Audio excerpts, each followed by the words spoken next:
Yeah. Hi guys, welcome back to another review on the channel, and this one I am beyond excited to talk about because of course I am talking about Pearl, the new film from Ti West starring Mia Goth in the title role. And obviously this is a sequel to this year's X that came out earlier in the year. And I will say about X, since I didn't review it on the channel, I thought it was good. I thought it was a fun homage to slashers in the vein of the Texas Chainsaw Massacre, but I really didn't feel like it amounted to more than the sum of its parts.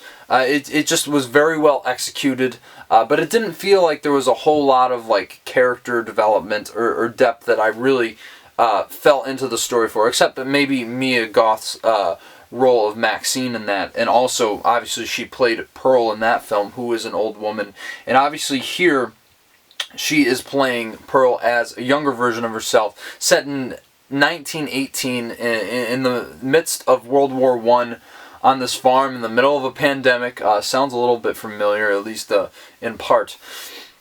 But yeah, this is really her origin story, if you will. It's weird to have a horror origin story, but here we are.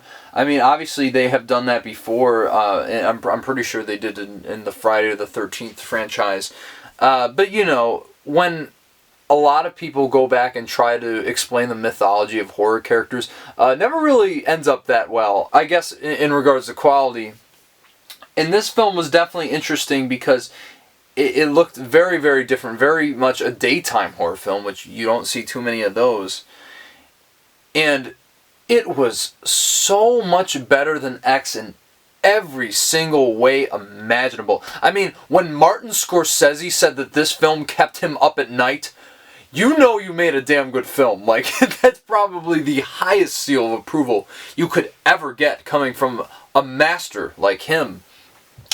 And yeah, this, I can't believe I'm saying this. This will probably make my top 10 movies of the year. Like, I did not expect a prequel to a slasher film that I didn't really gravitate towards or fully love be this good.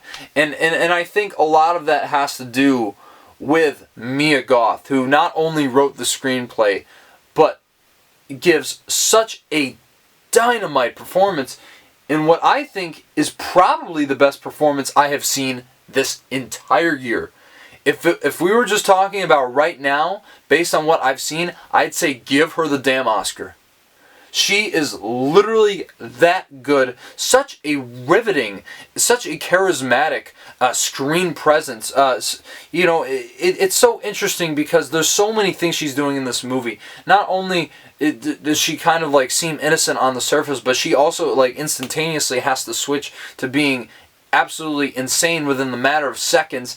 And on top of that, you have to feel sympathetic for her. And she pulls it off. And I think a balance like that is so hard to do. But man, there is one monologue that she gives near the end of this film, and my goodness, the camera holds on her for what seems to be like 6 minutes, and I will say it does go on a bit long, but you cannot take your eyes off her in that scene. It is absolutely riveting. Some of the best acting I've seen in a long while. And I know a lot of people weren't as huge on Mia Goth at the beginning, but now she has proven herself to be an absolute force to be reckoned with, and really Ti West ace in the hole. I mean, she is really his secret weapon, and I think he utilizes her so perfectly here. Another thing that I find absolutely incredible about this movie is the style. It feels like a 1950s Technicolor film. It really feels like a Victor Fleming film, if anything. The cinematography from Elliot Rocket is just absolutely incredible, and I think he really does top his work from X. I mean, this literally, there's a shot of Pearl riding her bike by a hayfield, and I literally felt like I was watching The Wizard of Oz. Like, I'm not even kidding. The color saturation is toned up to like the most extreme degree, but it's so vibrant and it feels so lived in. It's just so gorgeous to soak in all this Technicolor goodness.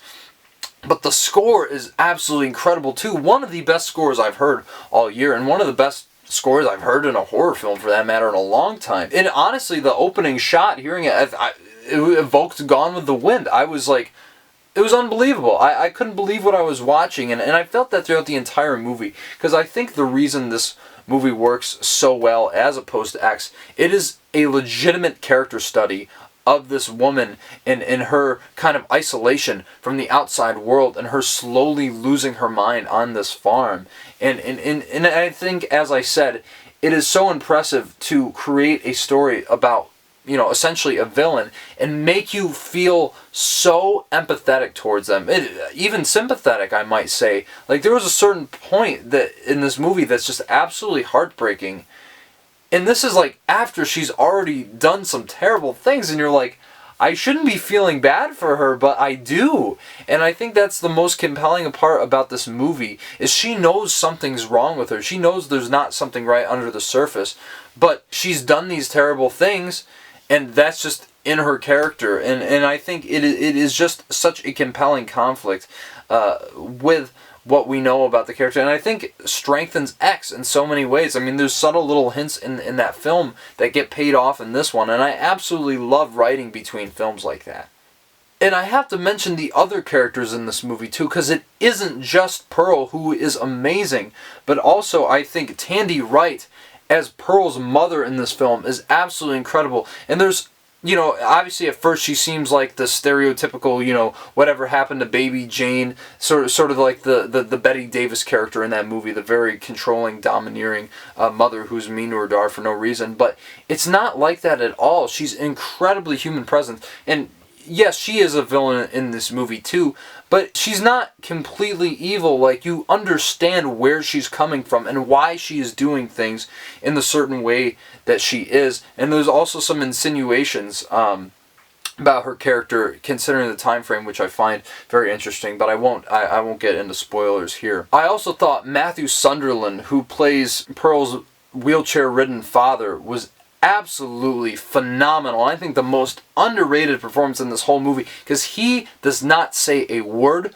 throughout the entire runtime. He is just stuck in a wheelchair, and he emotes this whole movie through his eyes, and you feel his fear, his pain every time he is on screen, and just the debilitating situation he is in. It is so heartbreaking to see what is underneath the surface, and I think it's just an absolutely insane and hard performance to pull off, but I think he exceeds with flying colors. I also love David Corenswet in this movie, who plays a local film projectionist, and he might at first seem like a stereotypical, oh, this guy's out to get this girl character, but no, he has legitimate depth to him, and really is one that you feel for it throughout this entire narrative, as well as Emma Jenkins-Purro, who plays Pearl's sister-in-law, who's also really a great, and yet again, sympathetic character. I can't stress enough how much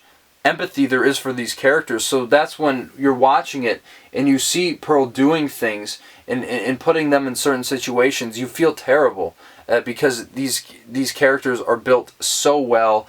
And I'll tell you, there is one scene in this movie that takes place at the dinner table, might even rival the dinner scene in Hereditary. It is one of the most intense scenes of familial drama I've seen in a horror film probably since that film, and it is absolutely riveting from start to finish. And I think that is basically this movie in a nutshell. It is an absolutely riveting character study, and I just can't believe how much I loved it. This really is one of the best movies 2022 has to offer, and just shows what a role A24 is on, and maybe like one of their best years in a while. I mean, obviously I've reviewed Everything Everywhere All at Once, Marcel the Shell with Shoes On, and Bodies, Bodies, Bodies.